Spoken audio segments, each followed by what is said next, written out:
Premiership Perusal Podcast presents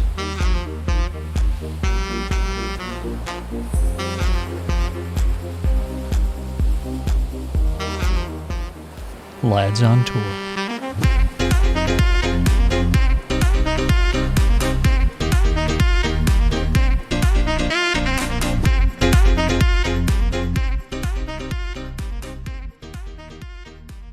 Is it actually rolling?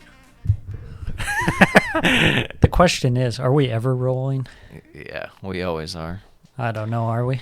Yep, we're always on a roll. Whether it's actually rolling the audio or not, we're always on a roll, so we're rolling. True.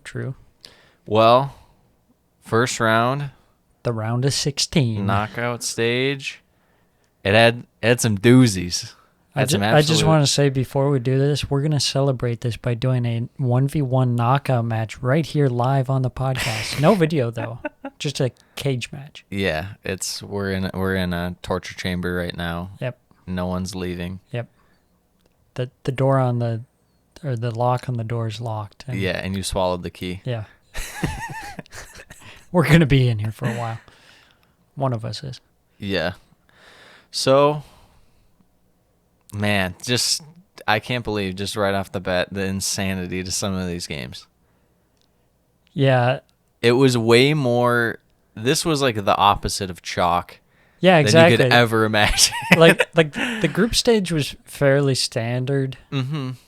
This was not standard at all. No, not quite. Our predictions. Some everyone were forget good. Some were good. Some were. Woo! Woo! But to be fair, though, like everyone. I mean, yeah, whatever. and that's the beauty of. That's why you play the game. They say. That's why you do hot takes, because in the moment you get the excitement, the riled up people, and then they forget about it, and no one ever goes back to call you out on it. Nobody does that. So who would ever? I mean, that's why guys like freaking don't talk about Skip Bayless. Skip Bayless Not and Skip Bayless. Who's that other guy? The NBA guy. Stephen A. Smith. Stephen A. Smith. Yeah, but I mean, I'm having my thunder stolen. I'm out here calling people frauds, and Roy Keane comes out here and starts calling other guys frauds. Yeah, not cool. Yeah, that's messed up. That's my. He's gonna have to enter the cage. Yeah. Or 2v1ing Roy Keane. Let's get into it. All right. Denmark, Wales, 4-0 for Denmark. 4-0 obviously doesn't describe how this game went if you watch it. There's so much unfortunate for Wales. They didn't play this was by far their worst game in general. I thought they just weren't as sharp. But there were so many unfortunate plays, and I'll bring them up as we go along. But what were your immediate thoughts? I'm glad this is the first match we can talk about, because I got a lot to say. Okay.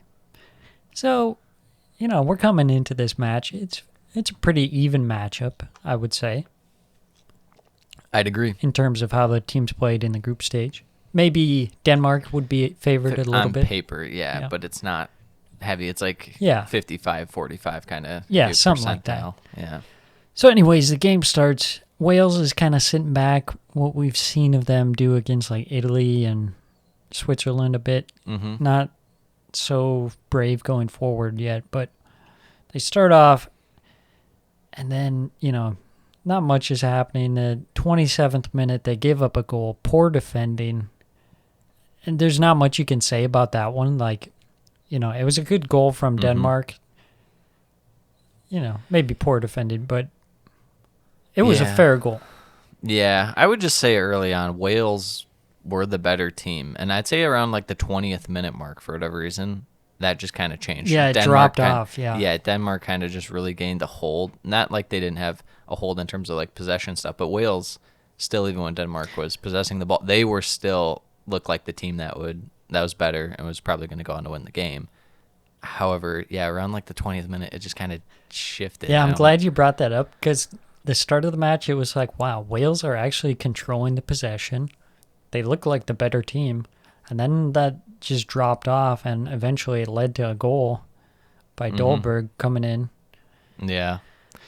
I just felt like Denmark was so so much wider in attack than Wales was in defense, and that didn't even like contribute a ton to the first goal. But I think eventually that really kind of wore Wales down.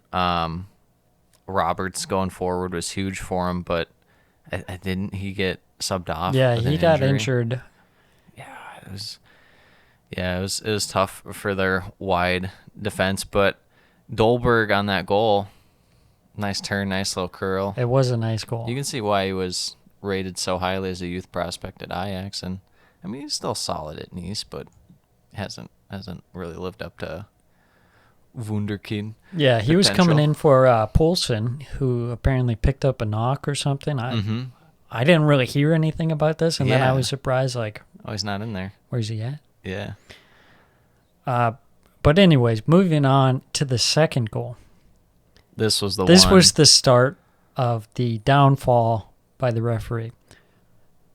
So, Can I get one in before that? yeah, what'd you get? When Kiefer Moore got a yellow. Do you remember that? Oh my God, was With that the- before? I they couldn't call- remember if it that was. before It was or after. before that. He was just a matter of him being taller than the guy. Yes. His And- elbow wasn't even in like a raised position. It was No. like down. Yeah. And it just hit the guy. I don't remember who it hit, but it was like completely accidental, not even anywhere near like moving the arm. It just happened the guy's head was where his elbow was. Yeah. And he gets a yellow card for it, which he would have been suspended for a match. Yeah. If they had progressed. Which, I mean, this whole yellow card system is ridiculous. It would have been one thing if it's a foul. Even that's a wrong call. But at least if you give a foul, that's one thing. But Yeah, a yellow card. A yellow on that, card. rough. When a yellow card in this tournament and, like the World Cup and stuff, a yellow card is more than a yellow card because of the implications that if you get 2 yellow cards in 4 matches, you miss a match. Yep. Yellow card in 2, a yellow card in 3. It's like, why is this a thing? I don't understand. Especially it's tough for him when it's clear they're going to get the ball to him centrally to hold up position. Yeah. And be kind of allow them to get wider as the guys get up the field. If he's not able to get in those spots, and when he's just turning, he just so happens to get a guy with the elbow because the guy's shorter than him. I mean, what are you gonna do? Yeah, it just shows it's stupid because you can get a yellow card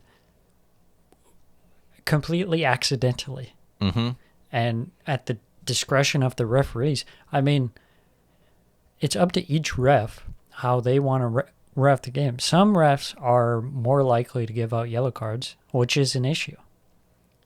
I feel like in this system, you have to be 100% sure you're giving out yellow cards. I would say the main thing with these refs that's kind of strange is how they're bringing in guys from South America and stuff. And I mean, not to disqualify their like quality when it comes to being refs, but I mean, different style of play in South America versus Europe. So This guy happened to be German. he but, was. But anyways, moving on to this goal, it's a clear foul Yeah, on Kiefer Moore. It Shoved gets from behind. pushed over. Yeah. And Denmark goes up the field and score the goal. They go to VAR, but they decide It was too many passes. it's too many passes. So I've always wondered this. At what point there's no hard cutoff line? Yeah. I would say this one, first off, was another just massive unlucky moment for them because of it. It should have been called, but then again, the thing is, the call didn't go your way. You have to have some sort of independence in terms of, okay, we didn't get the call, we got to get back. It looks like they really were caught off guard by that, Yeah. and they kind of let it get to them, which is, again, unfortunate because Wales, they're a good team, but to have that happen, it's unfortunate. As far as the VAR thing, I get it in terms of you don't want to go too far back, Right. but I mean, it did lead to a goal. And it was a bad call. Yeah, it's just I would prefer it to be on the side of like less, of like don't look into the build up too much because that's like a slippery slope. Yeah, it was still So even I a counter understand though. that. But That's the thing. it's It'd just be one thing frustrating. if Denmark held possession for like 3 minutes or Yeah. something. It was It was still a yeah. counterattack. It wasn't like it. I mean, it didn't take 10 seconds Yeah, either. it's like still, they talk about like phases of play, and it's like, well, there's no clear definition of what a phase of play consists of, but it's just one of those things like you can't really put a hard rule on it mm-hmm. because they've tried to do that like with handballs, and it's been awful. Yeah, where they're like, the slightest of if it touches the hand anywhere leading up to a goal, and it's like just the dumbest thing ever. mm-hmm. Yeah. Yeah, the second goal, kind of, and again, sloppy defense too on that clearance. That was the Nico Williams. Mm-hmm. He just That had was a poor tragic. clearance. It was just Yes. right to him. Yeah. The third unlucky moment was Kiefer Moore had a chance for a pretty decent header. I think he might have been marked, but still, he was up and above the guy. And then Bale like cut in right before Kiefer Moore heads it high and wide, I guess. But just again, unlucky because Bale didn't see him somehow. He just cut right in front of him, goes for a header. Obviously, you'd want Kiefer Moore heading the ball over Gareth Bale. You would think so. No. Luck just not on Wales' side. As far as the last two, I mean, Wales kind of having to go for it. And Yeah, I don't remember exactly what minute the red card came in, which was an absolute joke. Absolute joke. The slightest of touches. Yes, he clearly wasn't going for the ball, but like at this point in the game, it was frustration. It's like as yellow card as a yellow card can get. yeah. Like you don't even have to think about it. And why?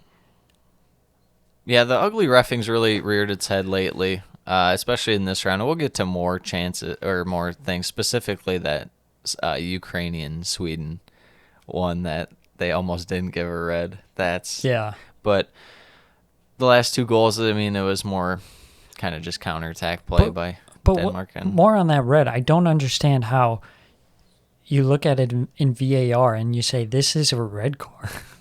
Oh, this is dangerous. That is dangerous in what? I don't understand. It is just a joke. I hope this referee never referees in a major tournament again. This is if you simulate this game 100 times, this would probably happen one time for Wales. Yeah. And everything that like could one in 1,000. possibly go against Wales did, and it's just unfortunate. But then again, at the same time, like there was a play where they had a 3-on-2 counter and Ramsey played it too soon. Yeah. Like there's just a mix of the quality wasn't quite there. But I think it did result mainly from everything was going against them, and they really felt pressed against it in terms of pressure. They had to push. Not to mention, Wales got another red card earlier in the tournament for that Ampadu challenge, which was that was a little more borderline iffy. red, Yeah, that one but was at least still like unlucky. reasonable. Yeah. One of those 50-50 ones didn't go their way. Yeah. Well, it would be interesting to see what Wales do in the future. They have a lot of young players. Daniel James, terrific tournament from him. I think we learned that Mr. Ward is a solid keeper in this tournament. It'll be interesting to see what happens with Giggs going forward and their whole outlook on the squad. Any takeaways from Wales that you want to? So it seemed to me like after the game, Gareth Bale was interviewed and asked about his future, and he left.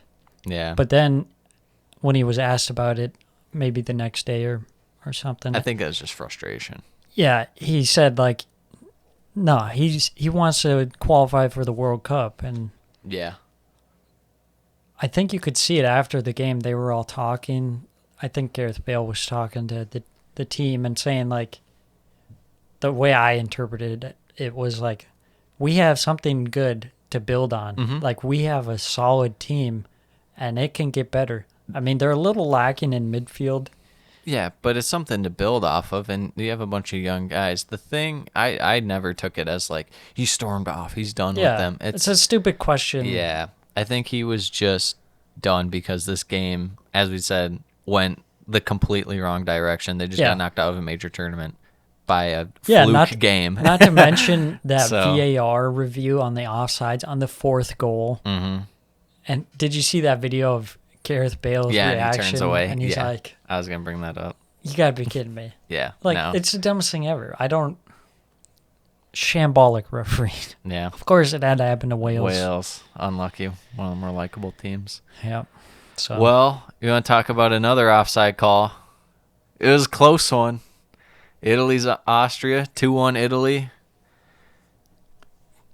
Man, early on, Italy couldn't really get it going. They had the one random chance from Immobile where he just like turns with his back to goal, turns, hits it crossbar. But yeah, this was the first game where they looked like not so sharp. So yeah, well, Austria, I feel like this is the best performance Austria could have, and honestly, it's kind of what I expected out of Austria from the beginning of the tournament, just to be a solid defensive team that can hit on the counter. Yeah, for sure. It was kind of like a combination, like you say, like poor play from Italy, but also a higher level from Austria. Exactly. Yeah, is there anyone that really stood out to you in this game in terms of impressive performances? Well, I think the key thing in this match was the substitutions. I mean, obviously Chiesa coming on. It really shows how deep Italy is. Exactly. It's just the difference between a team like Italy and a team like Austria is when you can bring on fantastic players off the bench. Guys who can start for Juventus are coming off your bench. Exactly. And that's what you need in these tournaments. When you go into extra time, you need that deep bench. It's been a long season. I mean, it's invaluable, to say the least. Yeah. I would say besides the attacking and, mainly besides the attackers that made a huge contribution, Jorginho's been looking really good this tournament. Most touches, most passes, wins a lot of aerial duels, good amount of interceptions for him. That just comes with their pressing, though. And honestly, I was really impressed by Acerbi stepping in. He played really well. Chiellini replacement. Yeah. He even got the assist on one of the goals, had a couple more key passes. He really looked fantastic out there. Yeah, I was also impressed. Spinazzola, he had a good first half. Second half wasn't quite not as good, but he's had a strong tournament. Absolutely. For sure. Great attacking presence running forward. I would say that they, as good as Italy's been, I think they're going to need a game from Insigne sooner rather than later, where he just does what he does for Napoli. In this game, I thought he kind of looked like he was trying to force it. Yeah. And it wasn't really clicking. It wasn't clicking like they were earlier in the tournament. That's how I felt too. But, a game like this could be kind of a wake-up call when you cruise through the group stages, and then you have a game which, of course, you're going to be favorites for against... Massive favorites. Against Austria. Nobody had Austria. You think, this will be easy. Yeah. And maybe you let off a bit. You don't have that same intensity. Mm-hmm. But then you pull out the win, extra time. It's very exciting. It also tells you you need to focus. Yeah. And it's not just going to be a walk through the park. No, it only gets tougher from here. And luckily, you survived. It's exactly. The key thing. You stumbled, when but you look at the other results. Because that's the thing with Italy. A lot of people are saying that, they've won their last 10 and haven't conceded pretty much with, some of the early games in the tournament and then their games before the tournament. People are like, oh, who they play. And now you look and see they took care of the Swiss 3-0, easy peasy. Yeah. And then you see what France does. Obviously styles vary, and some teams will be easier for better teams, and some teams will be a little tougher. But, if they're able to take care of business, that's all that really matters. Yeah, I thought on the Austrian side, Leimer and Schlager had good performances in this match. Yeah, the Leimer liner. Yeah, I know. Especially when they're passing back and forth. Liner. What were your thoughts on Alaba this game? I thought he played pretty well for, Yeah, it's just like He still was more defensive this game, so they didn't have him forward like they had him in the first. Yeah. Well, not the first game, the third game of the group stage. Yeah, one of these games, it seems to make more sense, obviously, that he's going to be defending more. Yeah. I would have liked to see him play higher up in some of the group stage games when they maybe would have been favorites to win. Yeah, could have gone for it. So, yeah. Yeah. Italy advance. They advanced barely. Arnautovic just offside. Yeah. Could have ended it. It was close. Just a foot offside or so. Yeah. Next game. It was an upset. It was an upset predicted by some. Yeah, we didn't get the upset that looked like it could have been Italy and Austria. This one, full-on upset. That Italy-Austria game was kind of like a warning of what's to come. It was like, oh boy. It was less about Italy and more about the rest of the tournament. Yeah. Yeah, exactly. More of like, teams you think are going to lose just might not. Yeah. Well, 2-0 the Czechs over the Dutch. We were always hesitant of the Netherlands. The Frank de Boer special. And just like that, he's already gone. Yeah. Just starting off, just basic, not even anything that deep. They were off from the get-go. It looked like nobody wanted to play. A mix of their tactics didn't help too, but it was primarily the players were just not there. Yeah, a mix of the tactics. Like, it just seemed like the midfield and the forwards weren't connecting. They were going for a lot of long balls. Yeah. Just against the Czechs, you feel like you might have a little better chance maybe building possession, but yeah, given what you saw in their group stage games. Big chance missed from Daniel Malin. The one-on-one with the goalkeeper, like, you gotta score. You have to. He's been so good at creating chances this tournament, but that one couldn't put it away. He hasn't really been in a spot to exactly. Spot to shoot. He does so well to get into the space and behind, but it just takes that extra bit of talent to finish off under the pressure. It seemed like he got through nicely, but then he was just kind of out of control and couldn't compose himself to get the shot on. Yeah, it'll be interesting to see because he's been rumored with moves around Europe. And we've talked about him here that he's good, but we'll see if maybe this cools it down for a little bit. Maybe give him a year or two in the Eredivisie again. But this game really came down to, I thought, Czech's midfield played so much better than the Dutch midfield. Yeah. It was night and day. Soucek and Holash just took care of De Roon, Wijnaldum, and De Jong. Frankie De Jong, he took a big poop right in the middle of the field.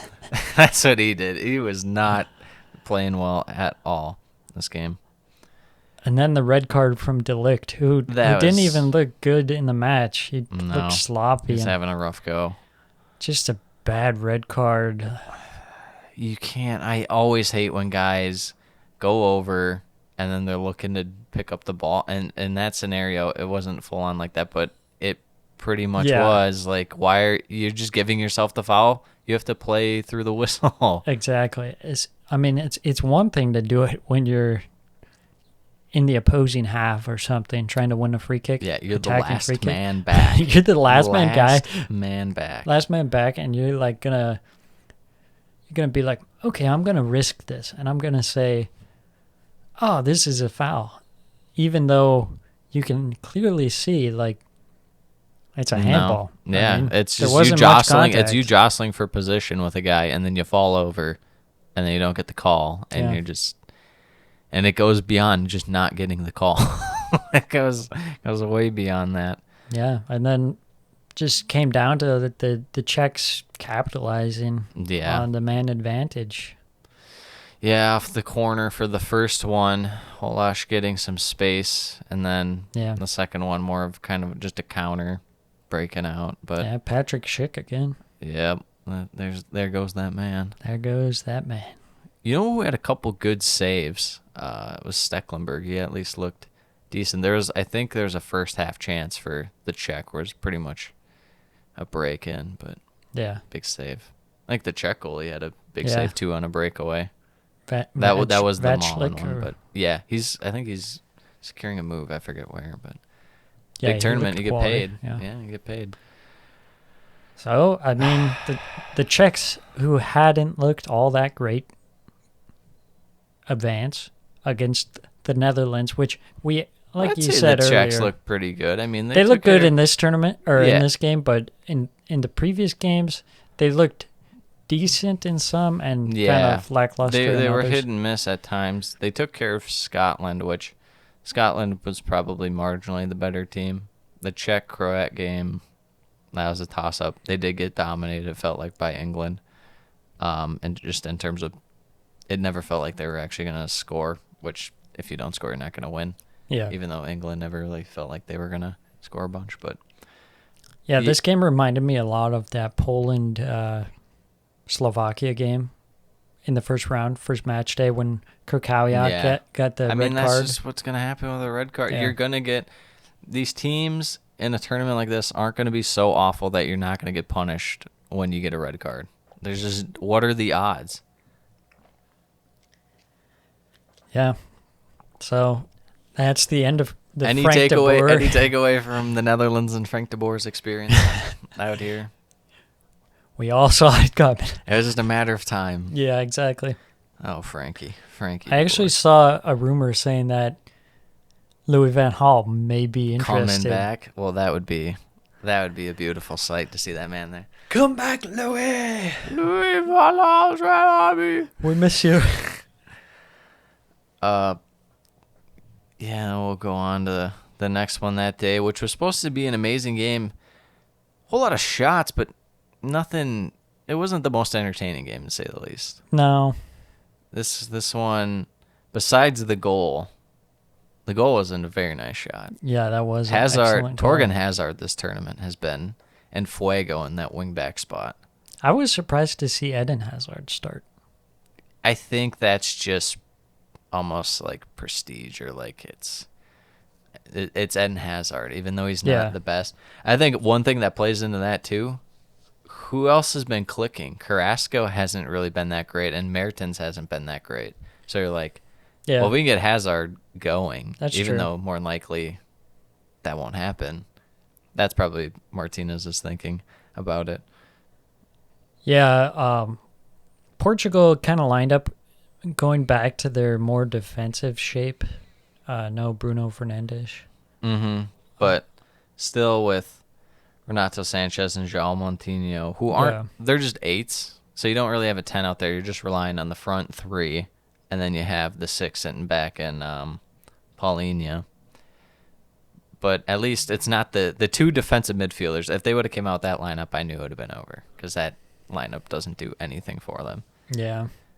As far as the width, they got outperformed again by Belgium. It hasn't been as bad the last couple games for Portugal out wide since that Germany game, but still the quality just not a great tournament from the fullbacks. Yeah, not to mention Diogo Jota with his missed shots, like Mm-hmm. not good. He was having a rough tournament, I'd say. And then we got Ronaldo taking free kicks. Would someone else take a free kick? No. I mean, he had that nice one in the first half that was saved, I believe. Yeah. Then it's just like, okay, you had your one, Ronaldo. The rest are going to be awful. How many times are you going to hit the wall from like 25 yards out? Please, someone else take this free kick. But you never will. No, and that's just goes with the territory. You know, another thing about this game, I got to say, props to Thomas Vermaelen. He's been solid the past two games. Like, who would have thunk it? No, that's the thing that worries me about Belgium is they actually rely on him. And it's like, oh, man. Yeah. It's Thomas Vermaelen. They were saving him. Yeah. Well, I mean, you know, who was really saving him was Courtois. I mean, he had 3 saves in the box, 4 saves in general. I mean, his passing wasn't all that amazing or anything, but yeah, I mean, Vermaelen He was looking good. He was looking like prime good, man. Vermaelen. I don't know what that was. Any other takeaways in terms of Premier League guys? Tielemans hasn't been all that spectacular, but I mean, there's so much quality around him that it's going to be hard for him to really do much besides just win the ball in midfield for them. I mean, and then kind of link up on build-up play here and there, but he's not going to be like going. Yeah, it's kind of a different role than he plays with Leicester. Mm-hmm. I wouldn't say he's a full-on 6 for Belgium. I'd say that's more, that literally is Witsel, who's number 6. But I don't know. Leicester, he gets forward a lot more, it seems like. Yeah. He's more of a 8/10 at Leicester. In this role, Belgium, he's more of a 6/8. Yeah. But one big thing was De Bruyne coming off injured again. Oh, man. So we'll have to see what his status is. That'd be a big miss. Gosh, yeah. You'd hate to see that. And then you'd have against Italy your biggest game in the tournament. Especially against a team as solid as Italy defensively, you need a guy like De Bruyne who can just spark anything at any given moment. Exactly. Plus, Lukaku's slipped a little bit in form too. He's not quite doing as well as he was earlier in the tournament. Yeah, he seemed like he was getting kind of frustrated at times. Yeah, not maybe pulling off the dribbles like he had as been. well.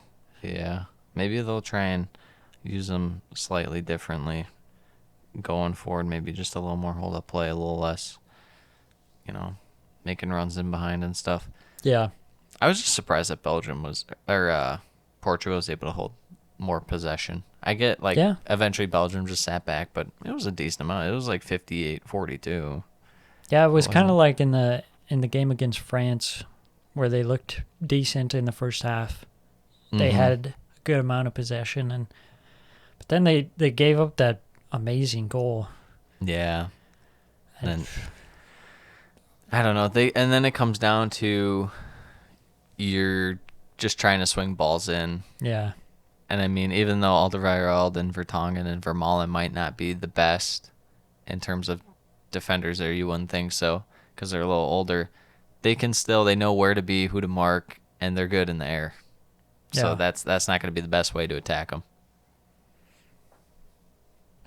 Well, Belgium moves on. Any takeaways for Portugal? Anything about Mr. Ronaldo for you? Ronaldo. I was thinking about this. Is Portugal better off without Ronaldo? It very well could be. I mean, 2016 they played, I don't remember how much of the tournament. Pretty much the final. Almost like a good chunk of the final without him. Oh no, the whole final. I meant at the semi. I thought he didn't play much of that either. Yeah, he didn't play much. And it's kind of like this thing where it's because he's so centric to their plans that they ignore the other qualities around him to open him up more. Rather than do that, they're like, we have to get him the ball first, and then we go from there. Right. Rather than you have your own plans and you play the strengths of the team and say, well, he is a strong part, so we got to get him the ball. Yeah. But we got to incorporate these guys to free up Ronaldo even more. Yeah, because you don't see the best out of guys like Bruno Fernandes and Diego Jota. I mean, Renato Sanchez looked pretty decent in this tournament, but Bernardo Silva didn't do too much. No. I mean, part of it probably is just play style, too. I mean, certain guys are going to play better with certain guys, and they might just not mix with Ronaldo quite as well. They would probably be better served in general if they kept the rest of the team and Ronaldo was out and they put, Silva in general. Just because he's a regular 9, you can swing it to him. He can make runs in the box, but I mean, what are you going to do? Sit Ronaldo? No. Yes. You don't have a choice. No more free kicks, Cristiano. We're sick of it. No more. I swear, if you hit another wall. Well, it'll be interesting to see if he tries to go again for the World Cup. I'm sure he will. Yeah. Because it's so soon, I think he will probably He's going to go until the wheels fall off and then still keep going probably. Of course. The thing about Portugal is it seems like they play more successfully when they're not going out like all out attack. When they're Yeah. more conservative, they play like a Playing a little stronger defensively too. yeah. And It's really, like not so attractive. almost like if they football. try to sit back, it's a little more like Italy, but not even quite as, not quite as quick going forward Yeah. when they ideally have the ball. But then you look at their attacking players and you're like, this should be an attacking team. But for Mhm. some reason, it just didn't work out. It's not necessarily the right way to do it because Yeah. they do have quality in defense too with Ruben Diaz and Yeah, for sure. just not a fullback. Well, Well, you want to talk about quality defense? I got a game for you. Spain 5, Croatia 3 in extra time. This one started off. It was so strange because Spain had control right off the bat just for the first 20 minutes. yes. And then that own goal just Then out they- of nowhere. Literally out of absolutely nowhere. This game seemed like it was Spain against themselves. Yeah.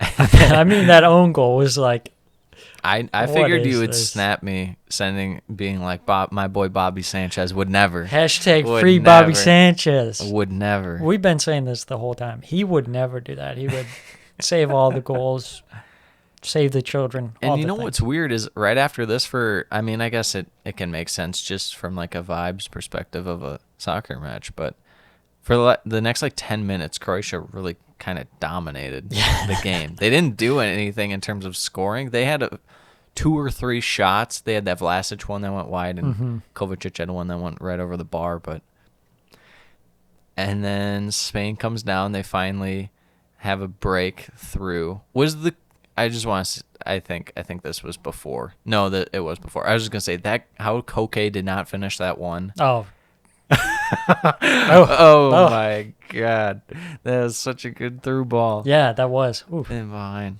But no, they finally broke it down. The passing side to side with Spain this game was so good. The switching up of play because it was so quick. Yeah.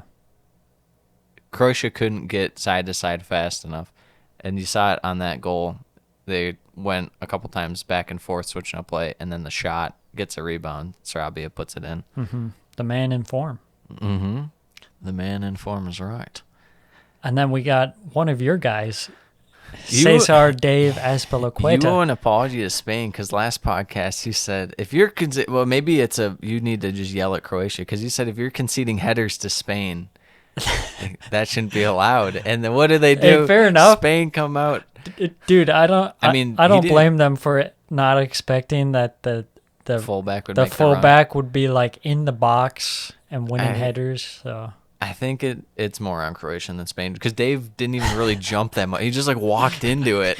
He just walked into the and header. here's Azpilicueta with the header? With the header. Torres, man, Fernand Torres. not even on a set piece. No. That was a nice ball though. I was saying I thought that he would be the key cog to Spain this tournament, which it hasn't really clicked. He's had moments, Yeah. but this game he was by far Yeah. their guy. Picking up the goal. Mm-hmm. Beautiful. I mean his goal so good. Pau Torres, good sub too. I didn't watch Villarreal, maybe except for like 2 games this year, but I didn't know Pau Torres was as good on the ball as he is. That was a little surprising. I could definitely see him in a Premier League sometime soon, whether it's United or City or maybe even Chelsea. Who knows? Who knows? But then Spain falls apart. Oh my gosh. I don't know what that was. I don't either. I mean, it looked like they were just cruising. That second goal, that was so funny, it going over the line, but then Yeah. they didn't call right away. Yeah. Like, everyone on Croatia sprinting to the ref. Spain had like 2 guys inside of the net. Yeah, that was great. And then the counterattack for the third Pasalic, Spain just caught out, and then the marking centrally was just not good. Letting the second level of attackers on Croatia get into the box free. Again, it's pretty much the Dave goal is really what it was, except it was from Paslic, Right. former Chelsea Loney legend out there. 3-3 going to extra time, and wouldn't you know it, another Chelsea legend steps up. What a shot. As Ali Moreno said in, I think there was some other game, it wasn't this one, but he dropped my favorite player, Alvaro Morata. I always believed in you, something like that as a joke. So good. Yeah, this is the classic Morata when he pops up in like the key time after missing like 10,000 chances. Yeah, one that he probably shouldn't score, or if he's going to, he's going to do it in such a spectacular way. You're going to be like, wow, what is that? That's what he did. Just a rifle, roofed it. Assist from Danny Olmo, who he's been the guy kind of ripping shots, and now he finally creates a chance. Yeah. And then he creates another chance later for the Sociedad man himself, Oyarzabal. That was excellent. I appreciate the lisp. Yeah. Just playing it straight across. Again, Croatia not able to get wide enough in time. And Yeah. A big miss for Croatia in this match. are you talking about the extra time one? Oh, I was just going to say that Perisic wasn't able to play because he got COVID. Yeah, that's rough. That's a big miss. Especially not even just Perisic being like one of their best guy. No, their best guy going forward. Yeah. Rebic has just been so poor going forward. You got to replace him with him. So, yeah. Was there any takeaways you had from? My takeaway is that Spain defensively looks a little rough. Yeah. It's a mix of they're not really on the same page, and then they're just getting beaten to spots by guys. Yeah. Especially that Poland game was unideal because they could have conceded a few times more, and that's kind of what happened in this game, although one of them was their own undoing. But yeah, they could have also conceded to Sweden as well. Yeah, they had a few chances. In that one. They definitely get caught out considerably. Do you think that Spain is just going to kind of keep with this lineup?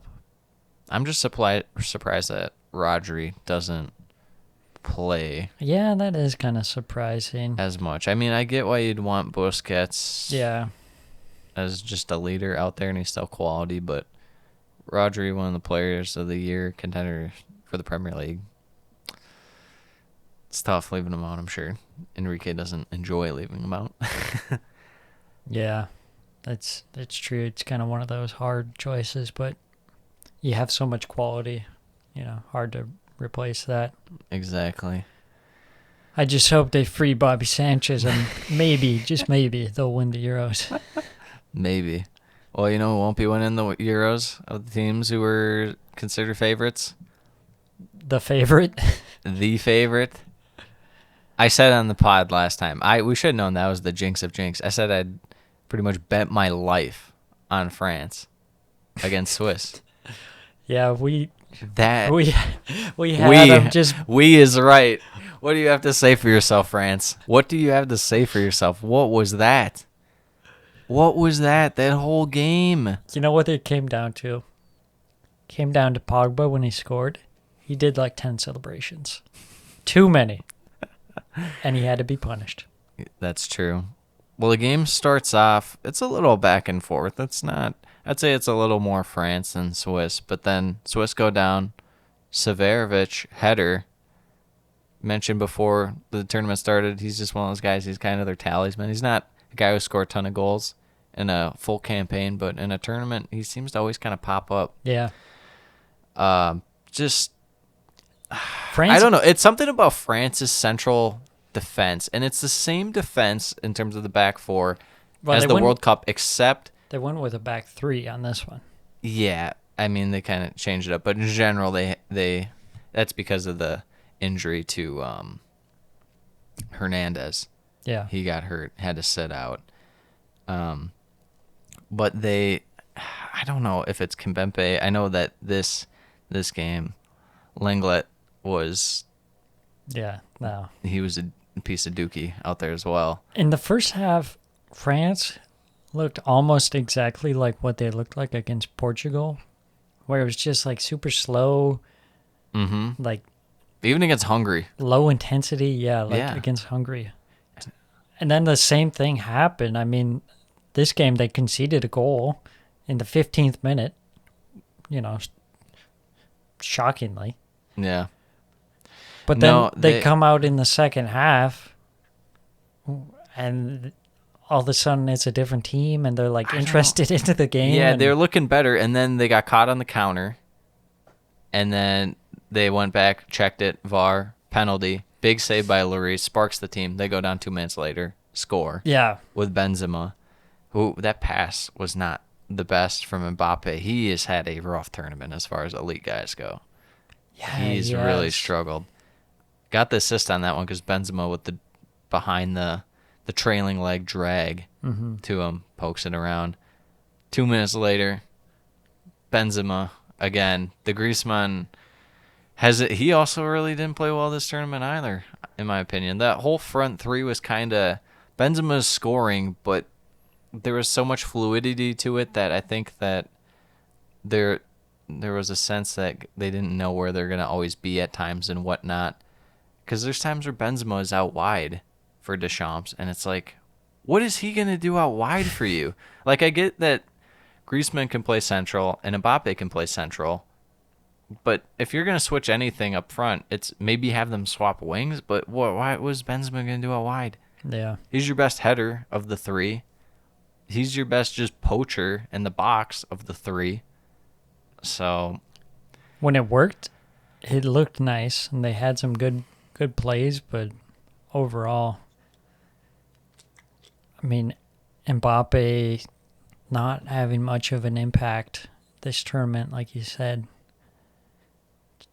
I don't know if he just doesn't really work well with like playing with Benzema or something. Or yeah, I don't know. I do feel like he'd be better with a guy more like Giroud, but I don't think that the issue is necessarily Benzema. I think it's more in the tactics and making sure that if Mbappe is going to be central, he's got to be looking to get in behind, or he's got to be linking up with guys in midfield in terms of if it's coming on his side, and then they're going to try and get in behind to feed Benzema. But it just wasn't looking good. But they're up 2-1 at this point. Massive sub here. Shaqiri out. Goranovic in. After that, Pogba scores. Pogba scores peach a classic Pogba like out of nowhere. France goal. Yeah. Not Man U. This is not Man U Pogba. This might be Juventus Pogba. This seems like Juventus Pogba. Does the 10 celebrations too many? I hate it. Stop. Please stop. Then it all goes down. Yeah, a couple subs for the Swiss again. Mainly Vargas. I thought he came on from Mbolo, and he provided a spark for him. Seferovic with another goal. France struggling to really... They got the ball out, but they couldn't really break or do anything when they had the ball out. So Swiss would just press and get it back.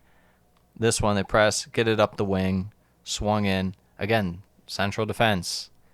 How are you not marking the opposing team striker with 9 minutes left in the game? I think the issue is we've seen it kind of with these back threes.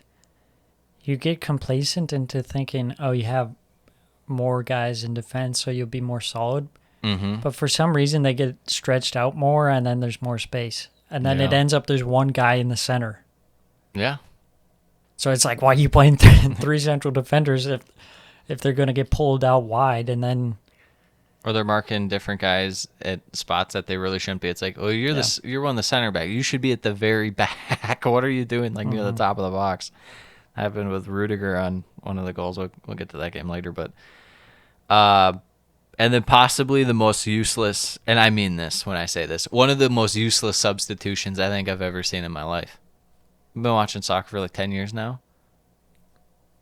Musa Sissoko, when I say was a skid mark on the underpants of society out there in that game, doesn't do it justice. Well, that's something I brought up before the tournament started. Their depth in midfield was possibly their weak point. Yeah. They don't have a guy who can just come in, sure up the midfield, Yeah. and instead you bring on Sissoko, who I don't know what he does. Like, he's just a wild card. Like he's like a winger, but I don't know what. He's like the Ceballos of wide players, but he doesn't even have like the natural talent that Ceballos has. He just has like a little more athleticism. Anyways, Swiss go down. This play by Pogba in midfield, I can see why people are calling him out. Yeah. Like teammates. Yeah. He's just standing on the ball, acting like there aren't going to be 3 Swiss guys pressing him. yeah. Meanwhile, Sissoko, if you freeze frame it, he's like trying to get in behind. Mm-hmm. What are you doing? Get back here, and so your teammate can lay it off and you can run the clock out. What are you thinking? There was just no build-up play, no link-up play. They're like, we're just going to hit a through ball and seal it that way. Guess what? No, you're not. It and came then crashing down. As Pogba lost the ball, Conte was stepped up in a spot where Pogba could have dropped it back. Nope. Guess what? Their Swiss are breaking. They have one guy go left, the other guy go right. That leaves this whole wide open space for Goranovic to just dribble straight ahead. Because Conte's out of position, Kimpembe has to take the one guy, and then the other central defender had to take the other wide player for the Swiss. And it just lets him walk in, fakes a shot to get the guy to slide past him, walks around, and then just slots it home. Simple as.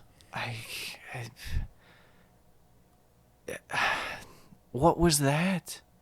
What was that? It's like they just kept going for it. Like they'd never heard of shutting up shop. I get that there's some teams that like actually can't do that. Their best chance is just to play the way they always play. You're France. You're the world champions. You're supposed to have all this depth, and you have versatility in terms of your bench and whatnot. They couldn't do anything wide this game. I get Hernandez is out. Guess what? The answer isn't Rabiot as a wingback. Oh, I was going to mention you that. you have Dubois. He's fine. He can play for Lyon. Lyon was just in the Champions League semifinals like less than a year ago.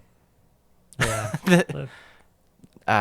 Deschamps got this like not just wrong, but like completely unbelievably wrong. Not to mention the Laporte whole fiasco. Oh yeah, they could have had Laporte and yeah. Turns out you might need him. Although he hasn't been the reason in Spain. He's been the one bright spot in Spain's defense. Yeah. Besides Dave coming in before Dave was in there, but I don't know. Mm-hmm. That game was unbelievable. And you want to talk about unbelievable in a good way? Granit Xhaka was fantastic.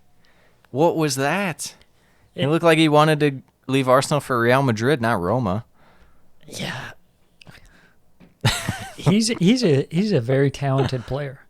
I know that you were like, and this is less about you and more about Arsenal fans, but you're like 1,000 times higher on Xhaka than other people, and you're reasonable about him. It's just everyone else seems to be unreasonable about him. He's had issues in the past, definitely. Earlier in his Arsenal career, he was way more error prone, and he was guaranteed for like a lazy tackle. Mm-hmm. He has tightened that up a lot. Sure, he's not the fastest guy. He has great passing ability, great positioning. I mean, he fills into that kind of Pep Guardiola system that Arteta tries to play, where you have this midfielder who can be versatile, and they can like fill in as a left back on certain possessions and stuff. He even played as a left back, and he has a great shot. Yeah, he's a very talented player, and he's been Arsenal's best midfield player for the past few years. But the thing is, Arsenal's midfield has been so poor that he gets scapegoated for that. Hmm. When it's like you look at the pairings that he's played with, like Ceballos and El Neni. I mean, even Thomas Partey, he came in, he had some good games, but he also He had some doesn't pretty fit with bad Xhaka games. as well. Yeah. As they never really got a guy that could go with Xhaka as well as, I mean, a old Arsenal guy that would have won really well with them would have been Cazorla. Would have been really good. Yeah, for sure. But Xhaka in this game, 1 assist, 3 key passes, 8 for 8 on long balls, 80 for 70 passing, 3 interceptions, 2 tackles, blocked shot. I just want to say this. We're going to be in the future mode here. Future. Arsenal fans are going to wish that Granit Xhaka was still on the team, and they're going to miss his presence. Not to mention, he's a leader. Mm-hmm. You know what it reminds me of? It reminds me of when Man U fans used to get really upset and blame Fellaini about stuff, when it's just like, he's solid. He is what he is. The problem is that you can't fit pieces around him. Not like he's the best player to build around him, but pieces around him that they take away from the weakness, because he's not your weakness. Yeah. He's not your best strength, but he can definitely add to be a solid role player. And yeah, exactly. He can fill in. Yeah. But if you have to have him as like your star player, like obviously that's not going to work. Yeah. No. Yeah. He'll be missed. I mean, it's a shame if he leaves for 15 million euro. Like, to me, that's below market value. I would say so. But in this market too, even. Italian club's gonna Italian. Yeah, man. The pens here. There were some good pens. Yeah, your guy Fabian Schär. Mm-hmm. Newcastle. He took one the last match day. I forgot he took that. Yep, that's right. That was good. Oli Giroud scoring, Pogba scoring, Mbappe with the miss, of course. I don't know what this means for France going forward. Did you see the reports about all the stuff that came out after? In terms of... Oh, like players were calling out other players. Oh, boy. Why? Rabiot and Pogba insulting each other. Rabiot unhappy with Pogba's defensive efforts. Varane insulted Pavard, unhappy with his defending, specifically about like the red, well, not the red, but the penalty. Pavard blaming Pogba for doing no defending. Are we surprised? I mean, you got guys like Rabiot, Benzema. Yeah. Like head cases. Pogba, like, these people are like toxic players. Pogba, I think he only cares about his like brand exposure. Yeah, he's a star prima donna kind of guy in the sense of it. Yeah. But I mean, we know Benzema has many issues. And they sacrifice that. They're saying, "Okay, yeah, we're going to bring him in because we need him up front to score goals, and we're going to set aside the fact that he might not be such a great teammate." And there was stuff early on in the tournament or before the tournament, something about like Benzema passing to Giroud or something. There was some sort of like beef in there. Yeah. I don't know. It just when the vibes are off, the vibes are off. It probably would have been better, even though Benzema's again for maybe if they left him off again. But I mean, who would have scored this tournament? Yeah, that's that's true. I don't know. Murky waters for France laying forward, which is crazy. You go into favorite tournaments, you come in world champs, you leave, and you're like, ooh, who knows? But they have so much time before the next tournament, so. They're like the anti-Wales in that Wales is like, yes, we're all together, we're a team. Yeah. And France is like, all individuals. we all hate each other. Yeah. But that's what happens when y'all have great players who play for great teams. Yeah, and they have making ego. Money. Yep. Across Europe. That's why the English Championship is where it's at. That's why this is a great competition. I'll tell you that much.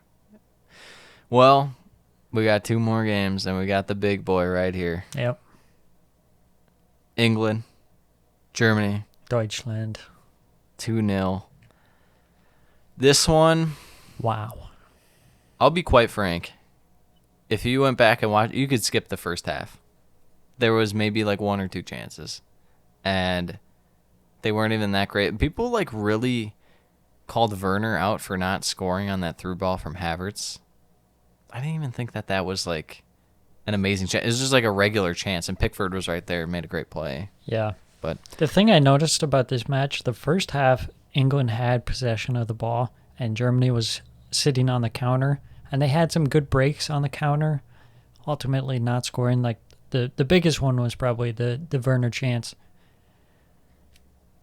England looked okay. I mean, they had good possession, but then the second half comes around, and it's kind of switched, and Germany is kind of controlling the tempo. a little bit more, yeah. And England is looking to sit more on the counter. Honestly, that might have been what's best for England. We'll get to that in a second. But I just wanted to say, with this lineup, Yeah, let's talk about the lineup. yeah, let's do the lineup. So this stat just beforehand, and I read this right before the lineups were announced. England have won 12 of their 25 games when starting with a back three or back five under Southgate, and they've lost 8. Compared to winning 24 of 32 games when starting with a back four and just losing 2. So It's hard to say, though. I mean, it's yeah. are and we I looking mean, at the strength of the opposition or no, I know, importance and of that's those what I was gonna games? say. I think Southgate clearly saw we're not letting Gosens and Kimmich beat us wide because honestly, that is probably their best chance to score. Those guys whipping balls in. Yeah. We're gonna make. Well, I guess they probably didn't anticipate Werner to start, but they're going to make Havertz, Mueller, Gnabry, in this case Werner, we're going to make them beat our back three because we trust Stones, Maguire, and Walker back there. So it was an interesting decision, but honestly, and true you can't leave Shaw out of the team right now. No way. I think he's been, I mean, Maguire, since he stepped in, you can make a case for a few guys, but I would say Shaw's been the best English player of the tournament. He's incredible going forward and also sound defensively. It's like, I actually preferred this 3 at the back formation for England. I think it suits them better. And the key thing is because they have great players in the wide areas. I mean, the defense, Walker, Maguire, Stones, solid. Like in the last game we were talking, they kind of switched to a 3 anyways, with Walker kind of sitting back.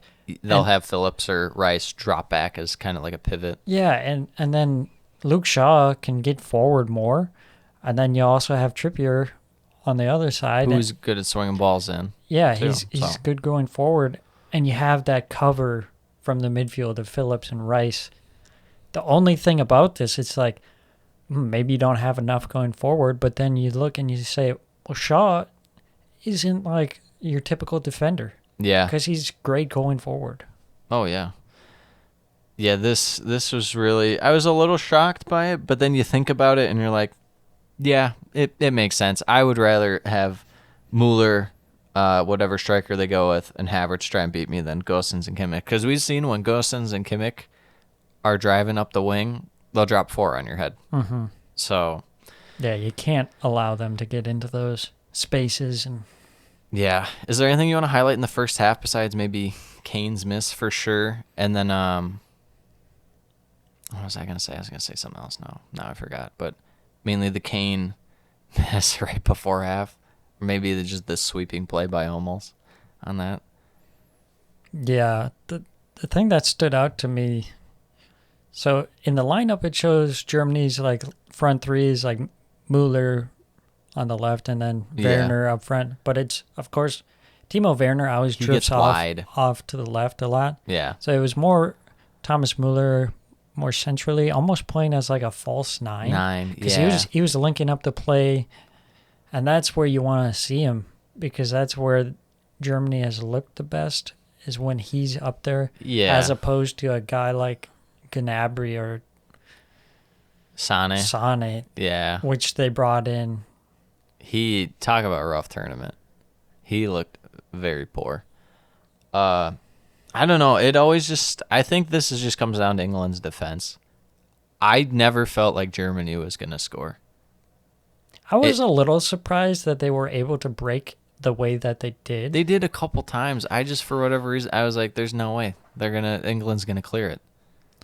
But Pickford, He had some big he's saves. insane. I mean, He had some he's big got saves. like the major tournament form boost or something. Yeah, apparently. He lives for the big games. One thing about the Germany side too, I mentioned maybe take out Gundogan and put in Goretzka. They Yep. did that this game. Didn't do much for them as a team, but Goretzka himself, I thought he played pretty well, better than Gundogan was playing for Yeah. them. Yeah, I mean this game just the second half it was a different story than the first half. It was a little more Germany, but I feel like that helped because England saw what they had when they had the ball, and it just wasn't really going because they like to go so slow. They like to be methodical with the ball. They like to work the sides, try and work the width and go more central, but it wasn't really going for them. And it seemed like when they had possession, it was like they're kind of afraid to make mistakes. Even though you don't need to be afraid because you have You just such a have good to, defense. yeah, you can go for it, but they don't really. Yeah. And maybe that's just because, I mean, part of it's going to come down to Kane, at least going into the game, wasn't in form. And, I mean, if he's not going to be trying to play off the backside of the defenders and stuff, that's not really his game in general. But he can. He can do a lot of things. So, I don't know. That's why I like to see Saka in this team because he kind of brings in a different element. He was making nice runs again. And it just not, he doesn't have that fear of like taking risks. Mm-hmm. And that's a big thing. I would say he didn't play as well this game, but even just his mentality of being out there, bringing a different element to the team than anyone else really does is just important in of itself. Mm-hmm. And then throwing them a wild card of Jack Grealish, who's a different player than Saka, was huge because he had his best game of the tournament by far. He was really impactful. Yeah, out there. The first goal was some really nice link-up play from England, just moving the ball around nicely and finishing it off. Grealish, I got to say about that one. Matthias Gintner, what was that? The ball went between your legs. Oh my god! Oh my, terrible. That's been the sore spot for Germany, the defense. It's just if one's off, the whole thing's gonna be off. Yeah, it was just not good. You know what I liked about the second goal? What's that? The interception by Luke Shaw. Just running from the wing, reading where the pass is going to go. Just cuts off. Just it was square in the middle of the field. Yeah. And then just dribbles it forward. Calmly waits. Out to Grealish. Or was it Grealish on the assist on that one? Or who was that? Who got the assist on the second one? It was Grealish. Because Shaw had the assist on the first one, playing it in. Yeah, so he waited. Gets it out to Grealish. Grealish swings in. Kane. It's in. Yep. But Shaw... insane. Yeah, it's crazy. Like that Mourinho didn't like him as a player, but yeah, I mean sometimes you need that though to really spark elevate your game. Yeah, because he didn't start off well at Man U. A lot of expectations and whatnot, and he's grown into it over the years, and that's great to see. Not only for him but for the team not to give up because so many guys will just give up. Yeah. Now it's annoying. Yeah, when you're in that outcast role and then you make your way back. Yeah. It's kind of like what Granit Xhaka did. I mean, he had that rough game where the fans I were thought, booing him off. Yeah, we thought that he was going to be sold. Yeah. So, I got to say, the atmosphere at this game was amazing. Yeah, it really was. They were going insane. People getting upset that England fans booed the national anthem.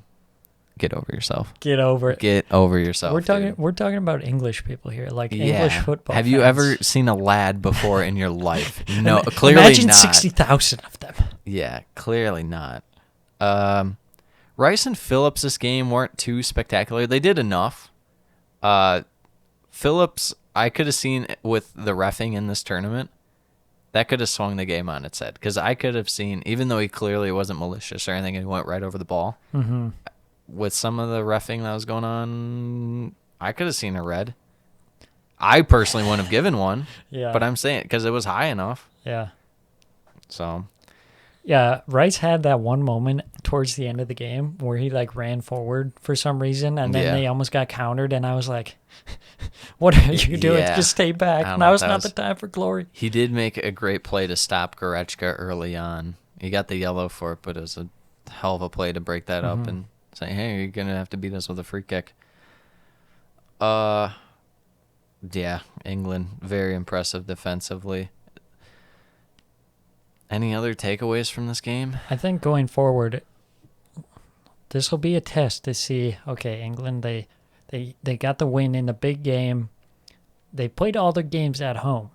Yeah, Next game they go to Rome, and they have to play a less. do we know where Denmark play their next game? Because they pretty much play just in front of home crowds. Let me look at this real No, quick. I'm it's cutting in it's front. England, Denmark. No, it's Czech and Denmark. Czechs. Who's That's in England play? Baku. That one's in Baku. Who's England play?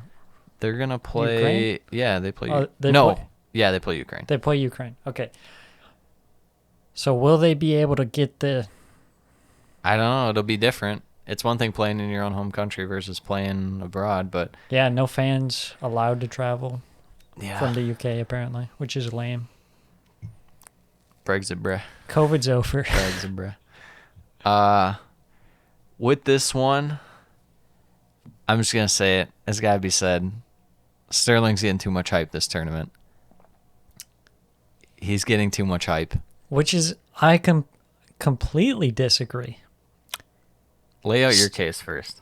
Sterling has been like a relentless runner, and he presses nonstop, and he's a outlet ball kind of as a release valve, and that's been so important. Just the work rate that he's put in this tournament, and he's proved people wrong because everyone was questioning should he be in the starting lineup, even me, because he had a poor season for Man City. He's worked well. He's pressed well. He's got on the end of chances, and he's scored. I mean, what can you say? I would just say the creativity and flow is just not there. He's had subpar passing. He's passing around like 80%. He for did the have tournament. a terrible pass back. Oh, I was that got I was intercepted. gonna bring that up. That literally almost blew their lead. Sterling giveth, Sterling taketh with Mueller, but Thomas Mueller's the saddest man on planet Earth. That was rough. That was actually just Pickford just mugging him off. Mind games. Yeah, that was alpha male. He just gave him the eyes, and Mueller.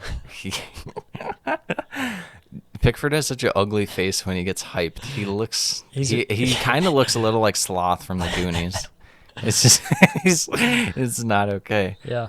But yeah, almost blew the lead with that back pass. Dribbling hasn't been as efficient as it is generally for City and for England, and I mean he just gets bottled up at times against specifically against Scotland, and then in this game, Hummels and Rudiger. There's a lot of times where they're just on him and he can't do anything. I mean, he's only 4 of 7 when it came to dribbles this game. So whether he's on the ball or making a run into space. And he didn't even receive the ball that well this game, only 71%. I mean, it was just as good as Saka. So Let me ask you this. Who replaces him? with their creativity, I'd like Grealish. But Grealish doesn't have that same work rate. I'm I think that's I'm okay. a key thing in this England attack. You have Sterling and Saka both working hard, pressing. I'm willing to sacrifice that for a little more offense, because if your defense is already so good with the midfield and the just back three that it's so hard for teams to penetrate you, that pressing in the defensive half, I think you can sacrifice a little bit of that for creativity. But not to mention his shooting, it's the best on England because Kane has just not been going. But compared to other guys in the tournament, he's around like the 10th best guy when it comes to shooting stats, whether shots per 90, shots on target per 90, goals per shot. Yeah, but what matters is the ones that he scored. So he scored. Yeah, but you're telling me that someone couldn't have scored the one he scored this game. Gintner literally missed the ball. He wasn't even in a good spot. Gintner was in the way. He just whiffed on the ball. You going to tell me Jack Grealish couldn't tap that in? I could. You going to tell me Harry Kane if he was Are in they the getting other into spot? the same space? I mean, we don't see it because Sterling's always in. I just like the work rate. I mean, I like Jack Grealish, of course. It's just with this system. I If think you it have would wide almost be players that don't interesting work if as much. if you need a goal rather than Sterling being in there, because at times he's almost like a second striker. If they put Calvert-Lewin or a different striker in for him, because he's not doing anything wide in terms of creativity. That's coming from Shaw. That's coming from Grealish. That's coming from, in this game, Tierney as well. Tierney? Not Tierney. Trippier. Trippier. Same thing. I got Arsenal in the mind. You got Arsenal Or on even the if you mind. put Rashford in over Sterling at some point. I mean, Rashford has looked pretty poor. yeah, well, we'll see. I don't know. I just think that it's a little overblown because some of the chances, and the one chance he had against Croatia, he shot it right at the keep. The keep it went between his hands. It's all chance. It's all. I mean, eventually, I'm just saying it might not break their way it might not. when it comes to goal scoring, We'll and see. I think it's gonna go. Gareth Southgate knows. Everyone's doubted him. All these decisions. But look where we are now. We're playing Ukraine. That's right. The ultimate team that goes through 2-1 against Sweden. Who would have thunk? The battle of the blues and yellows. Yep. You want to talk about a guy redeeming himself? Zinchenko. Yeah. Hell of a game. Yeah, he did. On defense, in midfield, winning the ball, in attack, Scoring. getting a goal, Yeah. deliver the ball for the game winner. This is what we expected out of him. Yeah. We expected him to be their primary guy. And he at least he showed up when it mattered most for him. Yeah. I'll give him that. That first goal, that ball by Yarmolenko to him. Woo! Tasty. Woo! Outside of the boot. Curls it for him. It's just right at Olsen, who had made a few good saves beforehand. And he had, even though he conceded this one where his right at him is just a laser, what are you going to do? Yeah, this was one of those where it's like if you look at it in slow-mo, it's like, he could have saved that. But then you watch it in real time, it's like, that was a great shot. That was a missile. Yeah. That was a missile. Speaking of guys who were ripping missiles too, Emil Forsberg this game. This one took a little deflection on the goal. Yeah. But that one was still a rocket. Yeah. Just not enough for Sweden. Yeah, I mean, Forsberg hitting the post twice, and to be fair, Ukraine hit the post as well. Yeah, that was the best thing about the extra time was like they just took turns like hitting the post. Yeah, and even in the second half there were post hits too. So it was a crazy entertaining game. That red card that was put as a yellow originally. That was insane. Dude, that was insane. It could was have like on broke his his knee in half. It was like on his kneecap, and the ref's like, yeah, that's a yellow. That's okay. Get up, son. Yeah, I don't understand like any arguing against that. Is anyone arguing against it? Well, it looked like Danielson Oh, was that's upset. just. I mean, what are you gonna do if you're him? I thought you meant there were people out there saying that. I was gonna be like, whoa. The Swedish coach looked like he was pretty mad as well. Yeah, that's just pure frustration. Yeah. The only people that it's acceptable for to complain are the people on Sweden. No one else, not even the fans, can look at that. But 121st minute, it's the second latest goal in Euro history, I believe.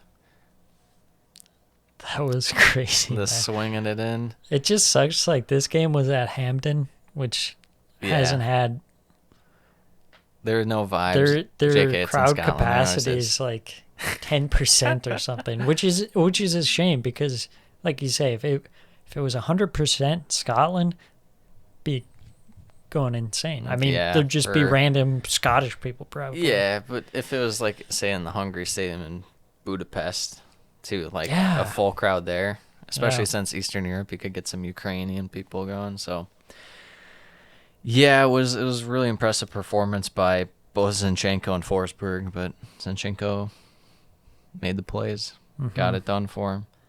The only Premier League news I think from this game really was Emil Kraft getting hit right in the side of the head and he collapsed. Yeah. That was a rough. It was a little Chiellini 2014 moment. Anything else you want to touch on this one? Any prospects for Ukraine going forward against England? They could, because They have moments of I magic. don't think out of it's nowhere. that different of a situation. They're the underdogs like they've been the whole tournament, and they just keep going. The thing is that England look impenetrable. So what's going to beat that? Just an absolute crazy goal. Yeah, which that's like That's Ukraine's what they do. forte. That's what they do. That's true. I'm a little nervous. Yeah, I'm not super nervous for England. So there's the kiss of death right there. Yeah, I mean, if you're an English I fan, think- you just got to live as a nervous person. I Any think game. the most nervous he would have been out of anyone on their side of the bracket would have been the Netherlands, just because we talked about they like to hit long balls and counter. That's kind of what I couldn't see Spain beating England. Not with that defense. No, I couldn't see it. Otherwise, yeah, it's the final. So Yeah, if there was going to be a time that they won the Euros, it would be now. But that's it's like when- the red carpet has been laid out for them. Yeah, well, that's what you got. And that's when things disaster. go bad. That's disaster for England. So the next games, we got Swiss and Spain Friday. We got Belgium, Italy Friday. Then we have Czechs and the Danes. And then we have the Ukrainians and the English. Is there any game that really sticks out to you? I mean, I feel like it's got to be Italy, Belgium. That's going to be... Yeah, the thing I'm sad about is that it's in Munich, which is another one of those like no vibe stadium Yeah. because they don't have that many people in the It's because stadium. Bayern's soulless. That's also true. Swiss and Spain will be interesting. I don't know, because Swiss are able to sit back, and Spain are going to hold the ball. It's Yeah. just how much pressure they can absorb. I think it could be another one of those where like Switzerland can capitalize on mistakes defensively, but then it's kind of like, oh, we're expecting this out of Switzerland, so that they'll probably do absolutely nothing. So Yeah, that's what I think. who knows? Also, I just realized I was talking about the wrong side of the bracket. England wouldn't even play Spain. They played Czech or Denmark, right? Yes. Yeah, so we'll get to that in a second. Any predictions? Swiss, Spain? I wouldn't say 2-0 Spain. I'm going to go with Granit Xhaka is suspended for this match. yeah, I'm going to go Just with stupid. I'm going to go with the 2-1 Spain. Do we want to see the best players missing out on key matches? Yes. Fix your freaking Yes. rule, man. No, I want to. Belgium, Italy. This will be interesting. If first off, if De Bruyne can go. Second off, just in general as a game. Mm-hmm. This is going to be so interesting. Just the wide players in this game of Meunier and Hazard versus Spinazzola and oh gosh, what's his name? The Inter man himself. I can't think of it. Di Lorenzo. That's who it was. Di Lorenzo. I kept wanting to say Di Natale, the Udinese legend himself. At but left back. yeah, left. Any predictions for this one? This is a toughie. I don't want to give up on Italy because I picked them to win from the get-go. And I want to sit there and say that Belgium's defense will fall apart. But I don't know what we were talking about what Belgium's good at with defense. That's not what Italy's going to do. They're not going to be swinging in balls. They're going to be trying to work you, get the right passing sequence down. So I'm going to go Italy 3-2. I think it'll be a stalemate and it'll go into extra time 0-0.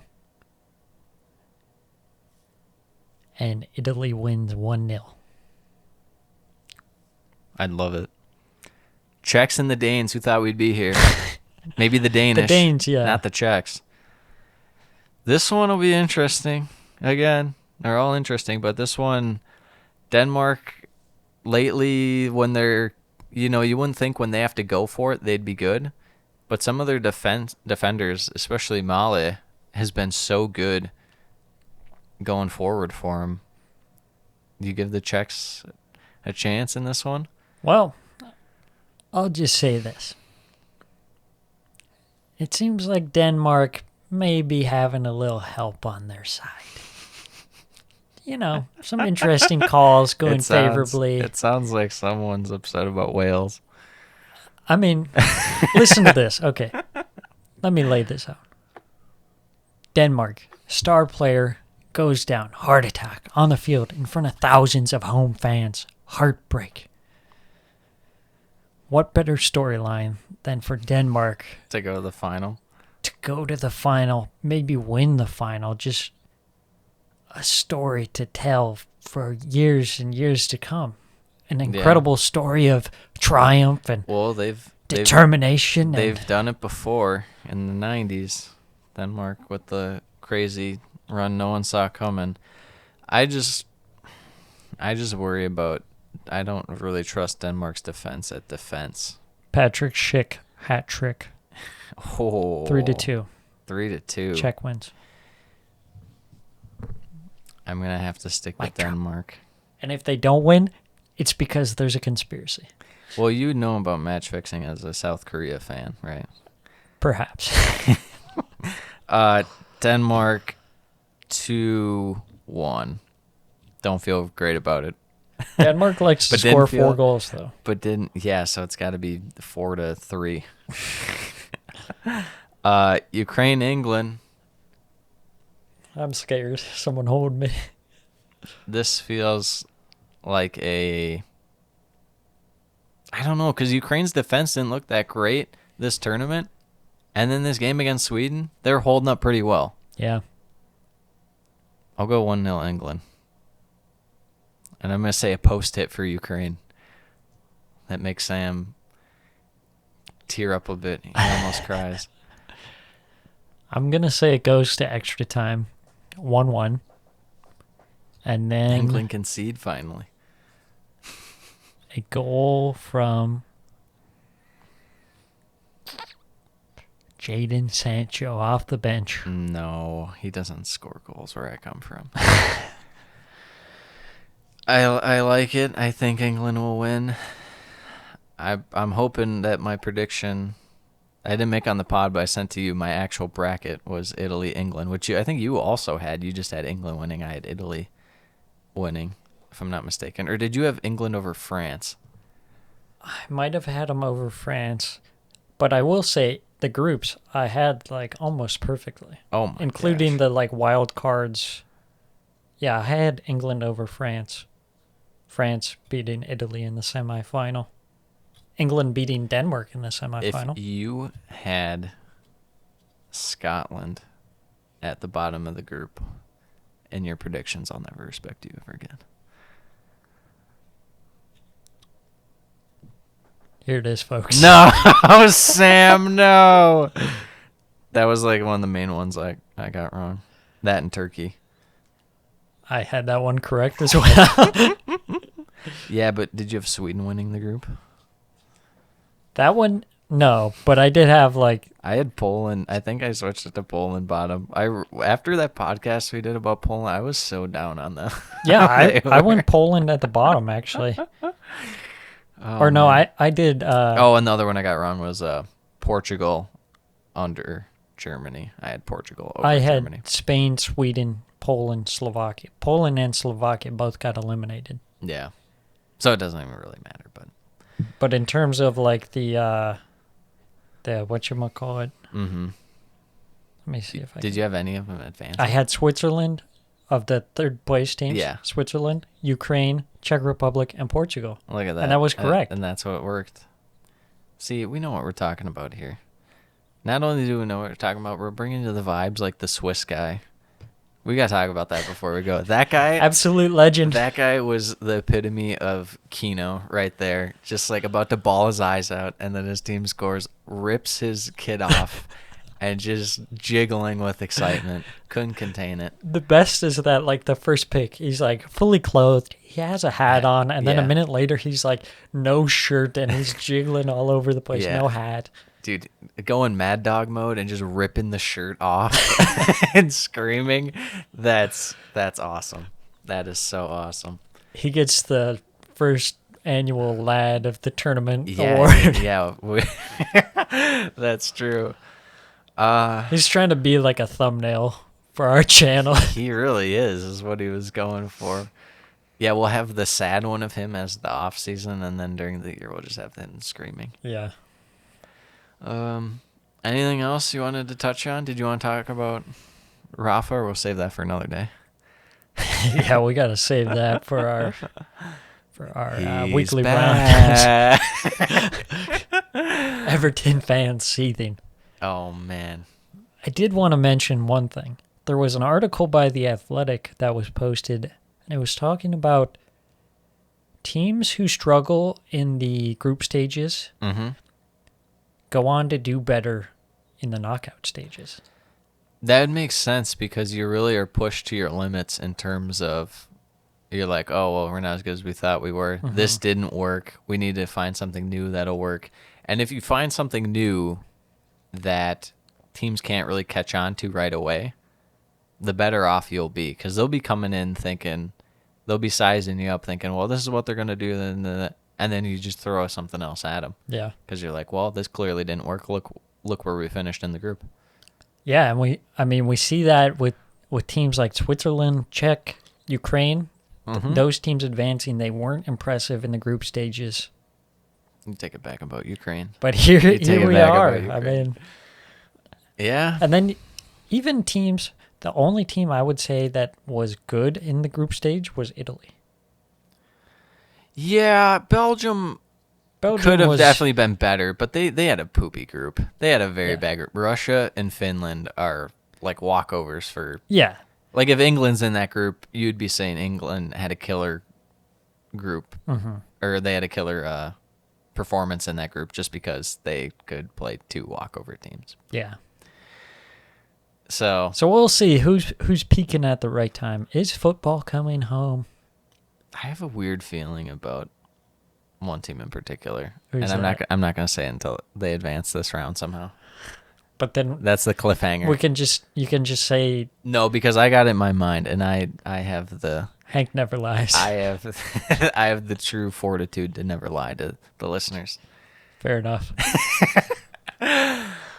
All right, it's been Lads on Tour episode Lads 5, on Tour, I think. Yeah, it's the quarterfinals. Yeah, we're going Lads on Tour.